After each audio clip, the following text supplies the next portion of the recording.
Assalamualaikum warahmatullahi wabarakatuh. Perkenalkan, nama saya Anissa Cahya Ramawati dari kelas 6B Tadris IPA dengan 2306002000056. Sebelumnya yang terhormat kepada Ibu Feni Widianti MPD selaku dosen pengampu mata kuliah Kapita Selekta. Pada kesempatan kali ini kita akan belajar bersama-sama mengenai materi unsur, senyawa, dan campuran. Nah, kita akan mempelajari 4 topik. Yang pertama adalah klasifikasi materi, yang kedua adalah campuran, dan yang ketiga adalah pemisahan komponen campuran, dan yang terakhir adalah miskonsepsi. Topik pertama yang akan kita bahas adalah mengenai klasifikasi materi. Jadi materi dapat diklasifikasikan dengan 2 cara, yakni berdasarkan komposisinya dan berdasarkan keadaan atau wujudnya. Nah, teman-teman bisa memperhatikan bagian yang sudah saya tampilkan di slide. Jadi di situ terdapat pengklasifikasian materi. Jadi materi dapat diklasifikasikan menjadi 2, yakni yang pertama adalah zat tunggal dan yang kedua adalah campuran.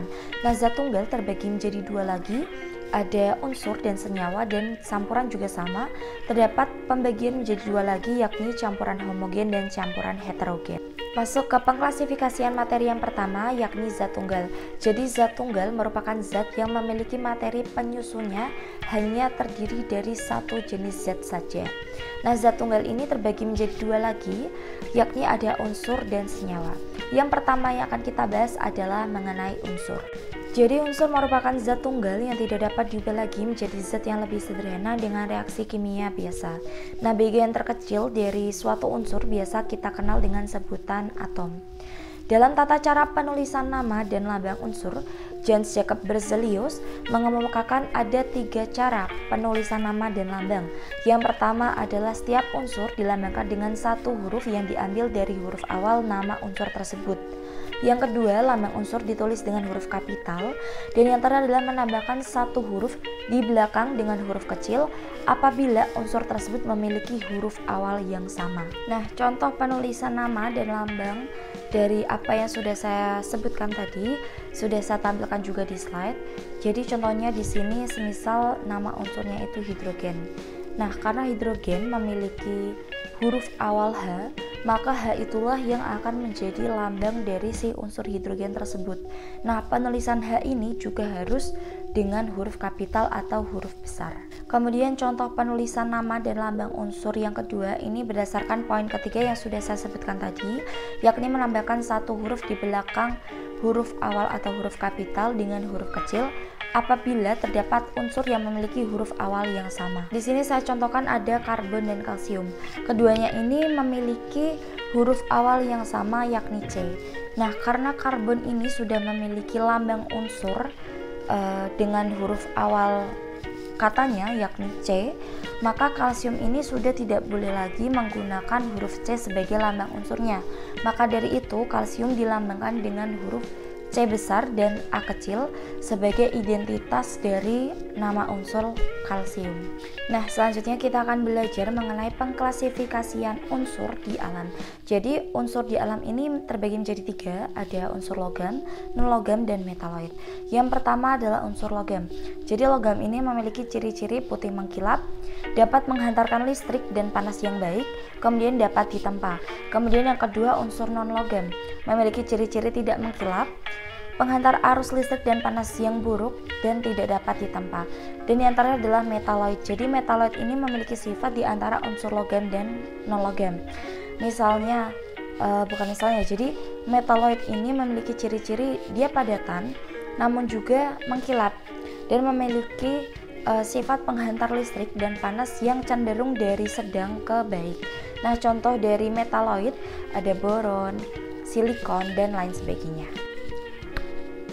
Oke, jadi ini saya sediakan tabel unsur logam dan non-logam beserta nama Latin, nama Indonesia, dan lambang unsurnya. Yang pertama adalah unsur logam. Nah, unsur logam ini saya contohkan ada 3, ada aluminium, aurum, dan natrium. Yang saya sebutkan tadi adalah nama Latinnya, sedangkan nama Indonesianya aluminium sama aluminium, aurum nama Indonesianya adalah emas, kemudian natrium juga sama natrium. Nah, Aluminium berlambangkan dengan huruf A besar dan L kecil, emas dengan huruf A besar U kecil, dan natrium dengan huruf N besar dan A kecil. Selanjutnya di sini adalah contoh dari unsur non-logam. Sama dengan unsur logam, saya menyebutkan di sini ada 3 contoh. Yang pertama oksigen, hidrogen, dan karbon. Nah, nama latinnya ini penyebutannya juga sama dengan nama Indonesianya.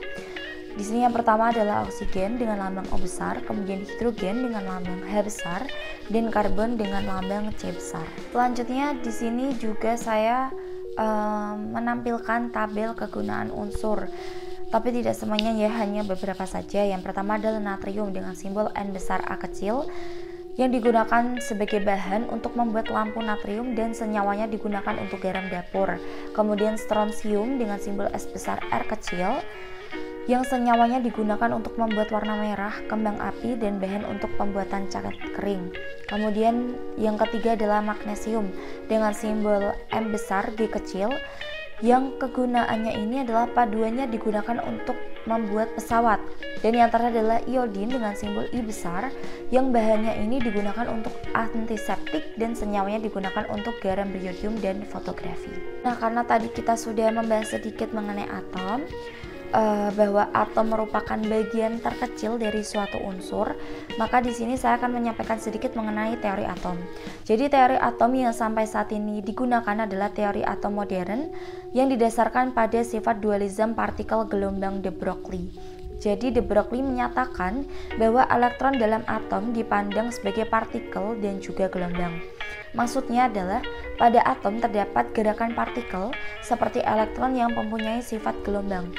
Nah, sampai saat ini, teori atom yang digunakan adalah teori atom modern yang berbunyi atom tersusun atas partikel subatom, neutron, proton, dan elektron. Nah, penggambaran dari teori atom modern yang sudah saya sampaikan ada di gambar yang sudah saya tayangkan juga di slide. Jadi di situ terdapat poin-poin atau titik-titik, ada kuning, biru, dan merah. Nah, biru di situ disimbolkan dengan neutron, kemudian merah adalah proton, dan yang kuning yang terdapat pada garis-garis yang menyelubungi si neutron dan proton merupakan elektron. Semua usaha yang diberikan oleh para ahli, mulai dari Thomson, Rutherford, Niels Bohr, dan lain sebagainya dalam menemukan suatu teori, contohnya adalah tadi teori atom modern, merupakan bentuk usaha mereka dalam membaca ayat kauniyah. Jadi ayat kauniyah sendiri merupakan suatu tanda-tanda kebesaran Allah yang diberikan Allah di muka bumi ini dalam bentuk fenomena-fenomena atau gejala-gejala alam yang bertujuan untuk mengenalkan, meningkatkan, dan menguatkan iman dan takwa kita kepada Allah Subhanahu wa Ta'ala. Kita pun tahu bahwa sampai saat ini kita belum pernah melihat secara langsung bagaimana sih bentuk atom itu, bagaimana sih orbital atom itu, kita tuh belum tahu sepenuhnya. Karena yang kita lihat, yang kita dengar merupakan hasil dari penelitian-penelitian para ahli yang juga berasal dari pembacaan ayat kauniyah. Nah, ketika kita ditanya, pernah nggak sih kalian melihat secara langsung orbital atom itu seperti apa? Yang bisa kita jawab hanya wallahu a'lam bishawab, karena hanya Allah saja yang maha mengetahuinya.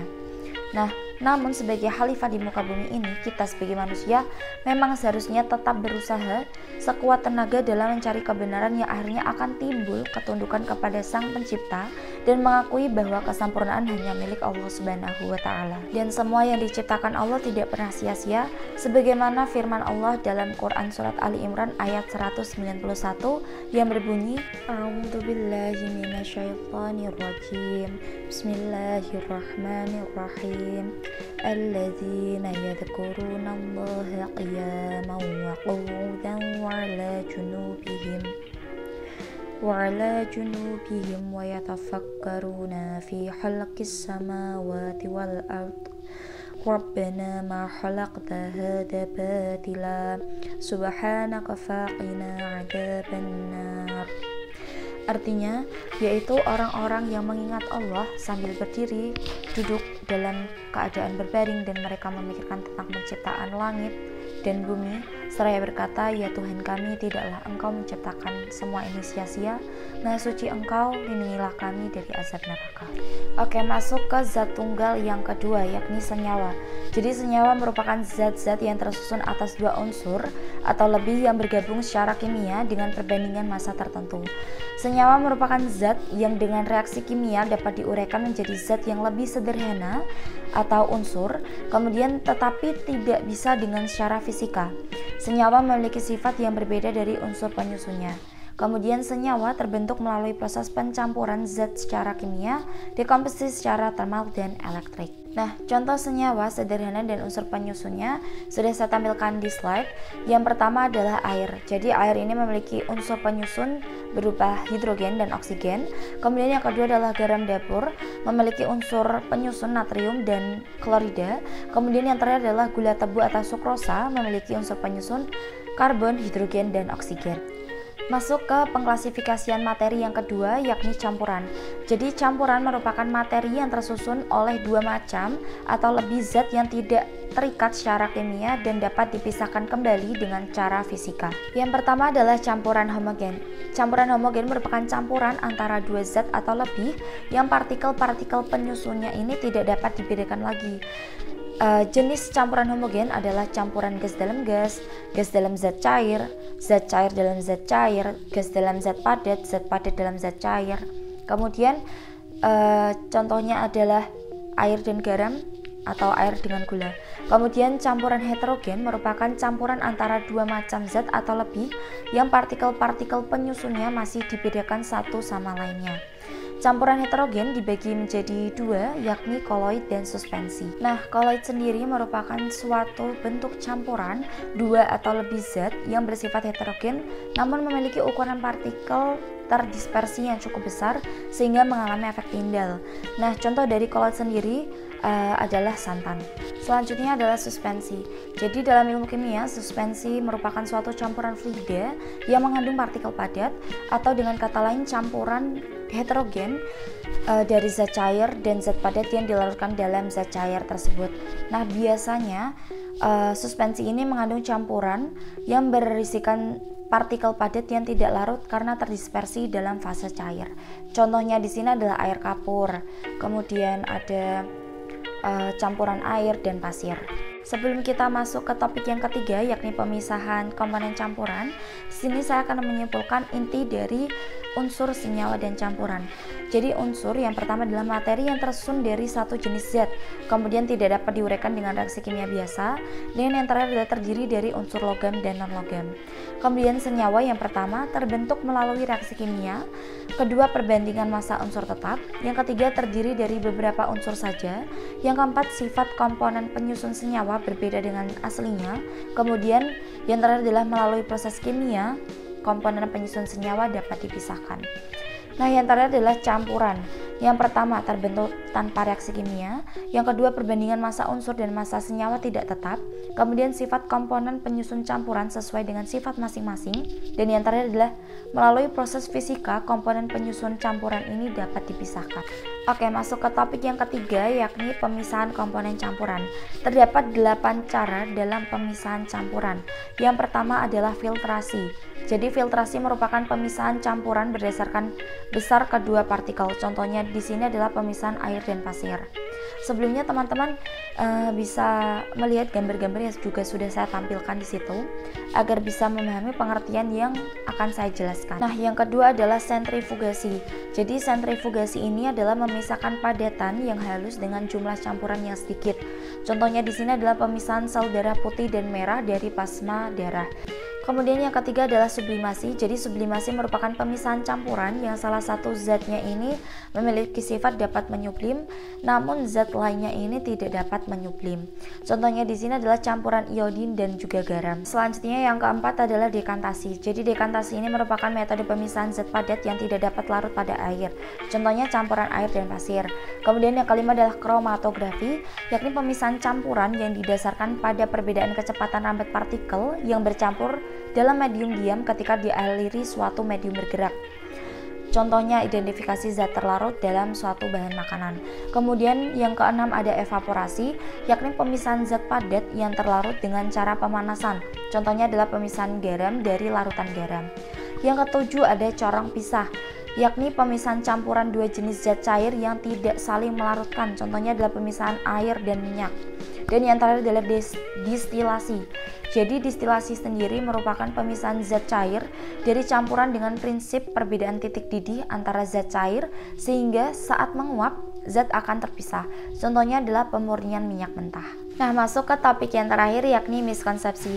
Jadi ada beberapa miskonsepsi yang terdapat dalam materi unsur, senyawa, dan campuran.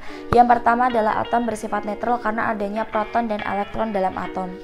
Namun yang benar adalah atom bersifat netral apabila jumlah muatan positif dan negatifnya itu sama. Kemudian yang kedua adalah molekul senyawa adalah molekul yang terdiri dari 3 buah atom. Yang benar adalah molekul senyawa adalah molekul yang penyusunnya ini terdiri dari 2 atom atau lebih unsur-unsur.